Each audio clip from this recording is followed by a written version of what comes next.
Going back there together with us, they'd obviously have a little bit of a head start. They would be able to say, oh, I know the name of that, or what if somebody spent 15, 20? Thinking of barefooting as a language.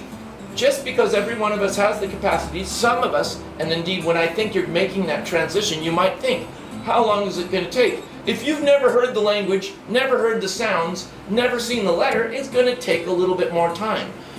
Incremental development on anything that you apply yourself to, if it's a possibility, will come to pass. Learning to bring your foot back alive and fully functioning is well worth it. I like to say, if you were born blind, you could still have a completely valid and full human experience. Absolutely no doubt about it. Deaf, same thing. Missing an arm, whatever. But you'd never volunteer to take that capacity away. In many ways, disconnecting yourself from the most basic and complex part of your body that defines you as a species is kind of it's a disadvantageous thing. And it's well worth the effort to make the small steps required to begin to bring it back alive, because there are benefits. And the benefits are so easy to see when you start thinking about the kind of sports and the kind of people that need full connection with the proprioception and the strength and the movement in their feet. It's people like gymnasts and surfers and martial artists and other people who need that nuanced control. And those capacities are very valuable, not just for running or moving, but in climbing and in just getting around in your daily life. Having a full functioning foot is well worth the effort. And every single one of us who hasn't damaged our foot in some way, or has, and that does happen obviously, but most of us have the opportunity, and these days we even have the tools. In other words, most people don't want to, or it's not easy to go wandering around in an urban environment in your bare feet. Maybe you don't want to step on stuff or get dirty or whatever. Well, now they have footwear and all, the whole thing. Okay, great. Back to the analogy of language. When it came time for me to start barefoot running, I wasn't going from zero. I wasn't literally, coming out of a gigantic orthotic shoe where my foot had never seen the light of day. I had some experience, muscle memory, and some development in my foot. So what I'm about to say is, if you put yourself on that spectrum of where you are from 0 to 100 in acquiring this language, in my case, I obviously had some finesse here. My foot had definitely seen a lot of things, and I was also practicing kendo at the time, which is Japanese sword fencing, which is, of course, as most martial arts, barefoot. So I read all about running and about barefooting and about this ball-heel ball and this quicker cadence, and I went out after 3 days to start my first barefoot run.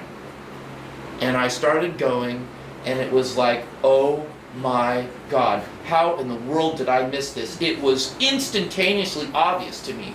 Suddenly the lightness of this movement, the gentleness actually of the landing, the idea that we needed all this equipment to protect us from the quote-unquote impact, simply because we were absolutely running like disembodied robots rather than like human beings. I mean, the best way when I'm talking to audiences that don't even know anything about running, I just try to imagine with your bare feet, like trying to learn to jump rope, and somebody's teaching you to do it on your heels, right? It's like, I mean, yes, that's a frigging god-awful feeling. It doesn't feel right. Whereas if you could just get into the right position suddenly, and with the right cadence, jumping rope is as easy as it can be.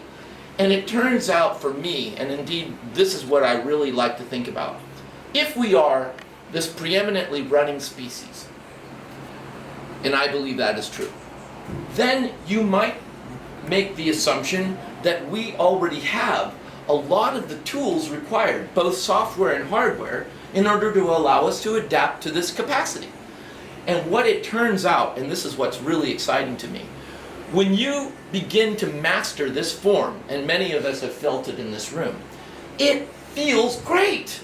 To move well, to move efficiently, is like becoming a human wheel. You know that feeling. In other words, when you get into that rhythm and you start feeling that movement, and you start feeling that running is no longer a jarring, pounding experience, but instead becomes this creation of almost an energetic wheel that you literally are riding on top of. That's exciting. That feels great. Now, how many of you have ever experienced what's called the runner's high? Anybody here? I mean, that is a great feeling when you begin to feel this kind of exhilaration, this connectedness, this euphoria. It's definitely a kind of reward, it seems, for moving well. And many of us have been clued in to think that it's an endorphin experience. Well, let me tell you something. I have an interesting word for you, and I don't know how many of you know it, but the first person to ever tell me this word was Dr. Lieberman himself, who you've read about in the book Born to Run. We were about to give a talk before the New York Marathon, and he came over to me and he said, "Barefoot Ted, now you can't tell anybody this right now, but when you go home, you Google the word endocannabinoid." I'm like, what? You Google the word endocannabinoid. I have a colleague who's researching the runner's high, and he's come to the conclusion that it is not an endorphin experience. Endorphins play other roles and do other things and have, pain killing and anti-inflammatory and whatnot. But he said, "You're going to trip out when you see this." And he was like kind of teasing me a little. And I'm like thinking, okay, I'll do that.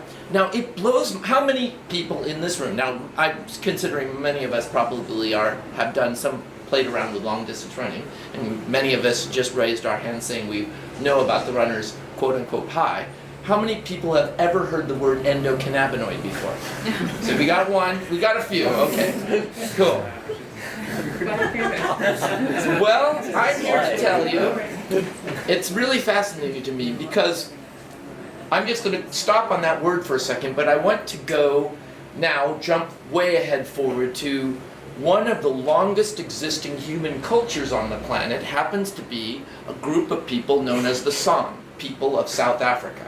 And last year I met Louis Liebenberg at the Natural History Museum, where we were giving all of us a part of the Barefoot Connections Convention. And he is the guy who wrote a book called The Art of Tracking the Origins of Science. And he's actually, it's a fascinating book, and it's a free download. He's a very generous guy. And he inspired Dr. Lieberman a lot, but he's been studying the San people, their tracking skills, their movement skills. He's been watching them do persistence hunting. He helped David Attenborough go down there and film one of the persistence hunts. He knows, he's done one himself. He knows a lot about these capacities and these people who have preserved basically some of these very fundamental human patterns. Well, what's interesting about these people is there's a connection to them for the word run and dance and trance. And one of the things about running for them is running it for them, essentially they know it's good because they feel it in their body. When they run, it feels good. Now, just as much as I'm a fan of encouraging people to use running as a tool to push the very boundaries of what's possible in their own body and their own life. And indeed, I think it's incredibly valuable to use races and events and times and all of these things to help us hone our skills, perfect our performance, hone our form, and find coaches and people that can help us do that. What I want you to keep in mind is that just as much as the quote-unquote modern shoe is unique and maybe literally a blip, in this case a microsecond, on the clock of human history, so is the idea of constantly spending time measuring and charting and organizing things. You got to realize our hunter-gathering ancestors didn't try to outrun the animal. They weren't going to beat the animal. They wanted to just get to the animal or get close enough so that they can get the animal. And one aspect of that is I want you to sometimes take some of your runs and just run completely free of all, well, by the way, around here is the perfect place because it's essentially a religious experience. If you run in these hills and don't believe that something's awesome about being alive on this planet, probably you need to, I don't know what you need to do, but something needs to be done for you. Perhaps you need some endocannabinoids. So back to the endocannabinoids. Unbelievably, maybe I should just make you go home and do research on this. Yeah, that's what I'm going to do. Now let me get to something. You can go study it yourself. I want to get to another more interesting thing because we're running out of time, and as much as time is awesome and running is great too, I want to get to what I sort of why I'm here. I'm an ambassador for a very interesting little company called Luna Sandals. Luna Sandals is a company that is about reminding us again that sometimes the simplest solution to a problem, the most elegant solution to a problem, is often a valid one. And in the course of my own running experience, I started getting fascinated by, after I found out barefoot running would work for me. And I realized that maybe that was going to be, it ended up being the tool I needed to find the form that I needed to be able to run well. And I realized many other people were going to be in the same boat. Even though my famous phrase is, the only thing I'm dogmatic about is being dogmatically against being dogmatic, and even that I'm not dogmatic about, or something like that. And by 2007, I went back and I did the event wearing a pair of the sandals that I'd made myself. And then after that, many people started writing me, and they wanted, this is before the book Born to Run, of course, writing me and asking me would I make them a pair, and then I started making pairs, and then I started making kits, and it started growing quite a bit, and this is all in before 2009 even comes around. I was starting to think, holy moly, I don't really want to tell anybody about this anymore. This is getting hard. Little by little though, and this is what I really think, riffing on this very basic design that Manuel taught me, I really started to feel like a surfer making surfboards. You know, a surfboard in its earliest iteration is just a plank of wood. You know, the king of Hawaii would go out and once in a while ride this, and it was a kind of almost a religious experience. And then it sort of got dumbed down a little bit, and all the regular people could start riding it, and then people started making longer ones and shorter ones and playing around with this. But nonetheless, a surfboard is still a very basic thing. It's just a plank, essentially, with some fins on it. But the way you make that plank and how you refine that and how you play around with the materials and what you do with it and what kind of designs you get end up having a very interesting history and end up playing different roles for different people.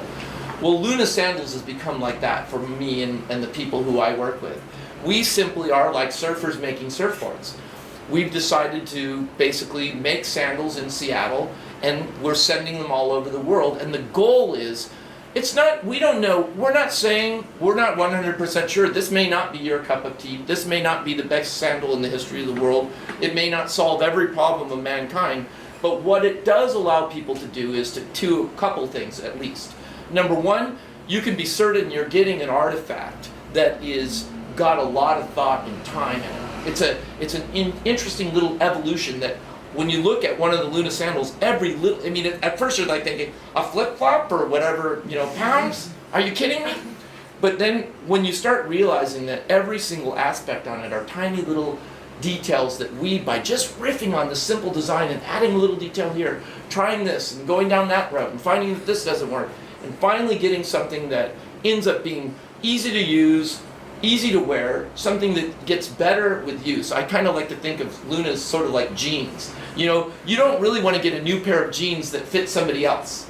And with Lunas, it's as you wear them, you kind of, your own footprint gets enmeshed in it. Anyway, long story short is, when you are playing around with a Luna sandal and learning how to run in them, one of the things I think is you're reconnecting again, just like when you're running in your bare feet, you're reconnecting to the earliest, you know, aspect of what it means to be a human being.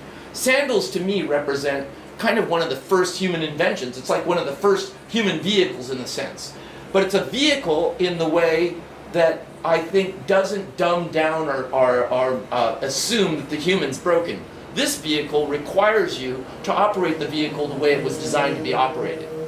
In other words, you put this on, you extend your range a little bit, you make certain areas a little bit more comfortable, but you still have to move like a human. You have to still run like a human. And as some of you saw that crazy other machine that I've been riding over there, I like to think of it like this.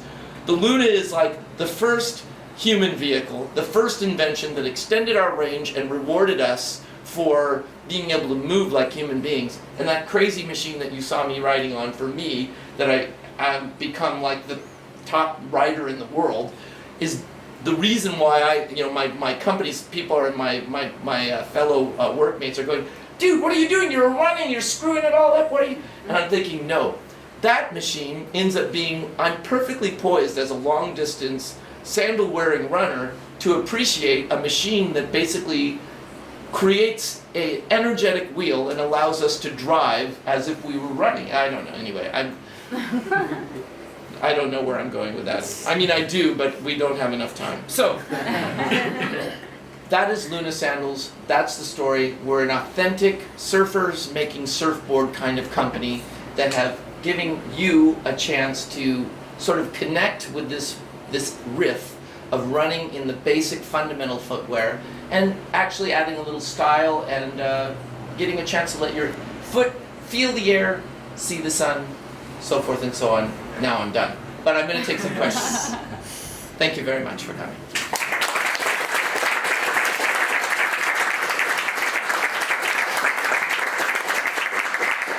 The mix of wine and coffee and endocannabinoids is making me not feel very eloquent. But nonetheless, I would love to take some questions. Does anybody have anything? I have a question. Yes. About the spectrum. Yeah. Most of us, this myself, Yeah. we're low end. What advice would you give to people who are starting fresh, who are they're not used to walking bare feet, they're not used to exploring their own planet mechanics? What's the tip to them? Yeah. Well, you know, when I would do coaching, one of the, and I kind of covered it a little bit in this talk, but one of the first things is really examining and putting yourself on the scale of how much focus and how much incremental development you're really going to be faced with. In other words, if you're really starting at, you've never even heard anyone ever speak this language before, for example, and you've never produced the sound, let's say, of that language, then just simply giving a chance to allow your foot to be out of a shoe and a sock good parts of the day and start allowing you know, the movement and the functioning of your foot to reconnect to that, you know, just getting reconnected to your own foot is the first step, really. And to do that is, you know, depending on the climate and where you are, going to be harder or easier than in other places. Like in Southern California, obviously, you have a lot more opportunity. The good news is, and this is what I think is an important part of what Born to Run has brought into the world, is now you have all this new minimalist footwear, but more importantly, you have more and more people who have had this experience, who are qualified more than ever before, and to share in a much better way. You know, in many ways I tell people, you know, I'm not a scientist, I'm not an expert, I've become an expert on my own personal experience. But there are other people out there, coaches and trainers, who have taken what the book Born to Run has sort of opened up, and they've been able to take it to another level. They've been able to find tools and different techniques to help people bridge the gap. And I mean, certainly, right here, you're obviously in a store, and you're surrounded by people, I mean, in Edinburgh at least, with a shop that you have people that are fully capable of helping you bridge that gap. And I think that's what's happening all over the world where I've gone, where shops and owners are now who have embraced this minimalist concept.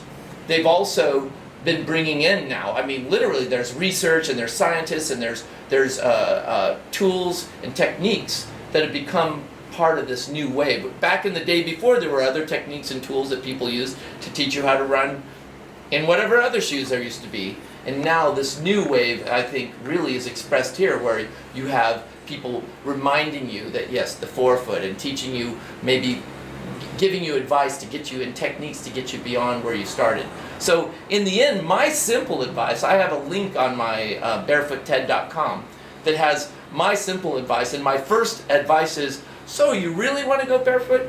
I kind of like try to tell people, well, if it ain't broken, don't fix it. I kind of try to challenge them to, if they really want to do this, they need to be willing to take the time to apply themselves to solve the riddle for themselves. And for each person, in some sense, I really think that each of us are so unique, and our own experiences and needs and drives are so unique, that what I think Barefoot Ted, I guess I can say that with some confidence right now, is trying to tell people is self-experimentation is our birthright, really. Each of us have our own body, our own history, our own capacities to push ourselves and to train ourselves, and our own needs of where we want to go. Tuning into those and realizing in the end, it's our own focus on our own selves that ends up being the tool that gets us to go somewhere. And if you go down a wrong path, we'll turn around and try the next one, and then look for somebody who's been maybe on a path that leads somewhere that they look like they're doing closer to what you want to do, and ask them what they did. And that's kind of what the process I've done. So I don't think I have a set answer other than keep trying, look for things that resonate, and find people who are doing what you want to do and follow them. Any other questions? You can all go home now. No. Well, thank you for coming. I'm going to be happy to talk with you more. We had a lot of chances to talk earlier today before the endocannabinoids, the caffeine, and the alcohol affected my thinking. But I'm really glad that you came, and thank you very much.